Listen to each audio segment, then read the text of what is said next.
ketuk beduk sebelum masuk azan. Subhanallah. Satu ketika dahululah tok nenek kita dulu, masjid surau tak ada elektrik agaknya. Beduk apa, dia macam kayu, batang kayu yang dilobangkan kat bahagian dalam, dilobangkan sedikit. Tujuan dia apa? Supaya bila ketuk bunyi dia macam berdengung, bergema. Ada apa dengan beduk ni? Ia sebagai tanda dah masuk waktu solat, tanda masuk waktu, maka diketuk. Saya nak tanya tuan-tuan, ini soalan fiqh lah, soalan hukum. Boleh atau tidak ketuk beduk apabila masuk waktu? Atas alasan tak ada pembesar suara, sebab tu hari ni dah tak ada kot. Tapi dari sudut hukumnya, boleh atau tidak ketuk beduk tu?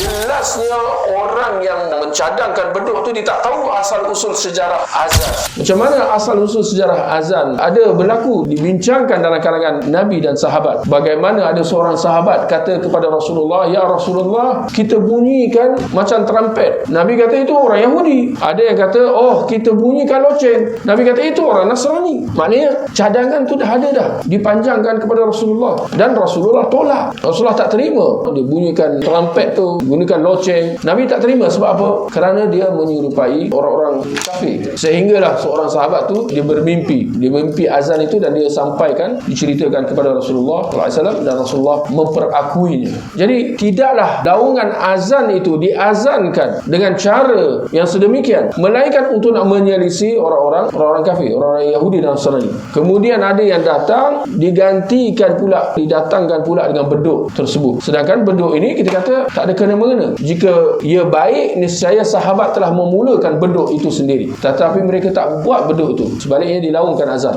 Jadi akhirnya kita kata, laungkan azan, apa masalah? Kenapa tak rasa cukup dengan azan? Kenapa sampai nak kena ada beduk? Ini kekeliruan lah satu ketika dahulu.